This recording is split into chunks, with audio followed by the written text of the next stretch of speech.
வணக்கம் மக்களே, நம்ம சேனலில் ஃபர்ஸ்ட் டைம் பார்க்குறவங்க மறக்காமல் சப்ஸ்கிரைப் பண்ணிக்கோங்க. இப்போ நம்ம பார்க்க போகிறது சிறைக்கடிக்க ஆசை தான். முத்து வந்து பார்த்திங்கன்னா லைசன்ஸ் எல்லாம் கேன்சல் பண்ணிவிட்டு அமுச்சு விட்டுட்டாங்க. இது எல்லாத்துக்குமே காரணம் அந்த அருண் தான். ஏன்னா வந்து முத்து வண்டியில் பிரேக் பிடிக்கல அப்படிங்கிற உண்மை தெரிஞ்சும் வந்து அதை யார்ட்டையும் சொல்ல வேணாம் அப்படின்னு சொல்லிட்டு லைசன்ஸை கேன்சல் பண்ணி விட்டுட்டாங்க. ஒரு 6 மாதமாவது லைசன்ஸ் இல்லாமல் இருக்கட்டும் அப்படின்னு சொல்லிட்டு. மீனா வந்து பார்த்திங்கன்னா முத்து வீட்டில் இருக்கிறது பிடிக்காம திரும்பவும் ஸ்டேஷனுக்கு போகிறாங்க. ஸ்டேஷன் போயிட்டு, சார் என் புருஷன் எதுவுமே பண்ணல சார், கொஞ்சமாக நம்புங்க சார் அப்படின்னு சொல்லிட்டு அந்த அடிப்பட்ட கான்ஸ்டபிள் கிட்டே போயிட்டு மீனா பேசுகிறாங்க. அவருக்கு கொஞ்சம் மனசு ரொம்ப இதுவானதுனால, மா அதில் பிரேக் பிடிக்கலதாம்மா எனக்கும் தெரியும், நான் இன்ஸ்பெக்டர்கிட்ட சொல்கிறேன், நீ போயிட்டு இன்ஸ்பெக்டர்கிட்ட பேசு அப்படின்றாங்க. இதுக்கெல்லாம் நடுவில் முத்து என்ன பண்ணுறாங்க, முத்தோட ஃப்ரெண்ட்ஸும் சேர்ந்துக்கிட்டு அருண் வீட்டுக்கு போயிட்டு குடிச்சிட்டு கலாட்டா பண்ணிடுறாங்க. அவர் வந்து பார்த்திங்கன்னா அது எல்லாத்தையும் வீடியோ எடுத்து இன்ஸ்பெக்டர்கிட்ட கொடுத்துட்றாரு.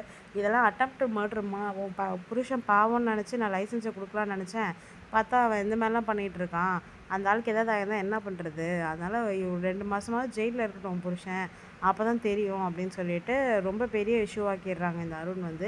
மீனா வந்து பார்த்திங்கன்னா ரொம்பவே கெஞ்சுறாங்க, சார் ப்ளீஸ் சார் அப்போல்லாம் பண்ணிடாதீங்க, அவர் ஏதோ வந்து வண்டி இல்லைன்ற சோகத்தில் பண்ணிட்டார், அப்படி தப்பாக எடுத்துக்காதீங்க சார் அப்படின்னு சொல்லிட்டு பேசுகிறாங்க. அதுக்கப்புறமா வந்து பார்த்திங்கன்னா சீதா வராங்க வீட்டுக்கு. அப்புறமா முத்துக்கு நடந்தது எல்லாத்தையுமே வந்து சீதா சொல்கிறாங்க. அது எல்லாத்தையுமே வந்து பார்த்திங்கன்னா அருண் வந்து என்ன என்ன சொல்கிற, இதே மாதிரி தானே ஆச்சு, உங்கள் மாமா ஃபோட்டோ காட்டு அப்படின்னு சொல்லிட்டு சீதாட்ட கேட்குறாங்க. உடனே சீதா வந்து மீனாவும் முத்துவும் இருக்கிற கல்யாண ஃபோட்டோவை காட்டுறாங்க. இவர் தான் அவங்க மாமாவா அப்படின்னு சொல்லிட்டு ரொம்ப ஷாக் ஆகிறாரு நம்ம அருண் வந்து. நம்ம சேனல் சப்ஸ்கிரைப் பண்ண உங்களுக்கு ரொம்ப நன்றி. சப்ஸ்கிரைப் பண்ணாதாங்க, மறக்காமல் சப்ஸ்கிரைப் பண்ணிடுங்க.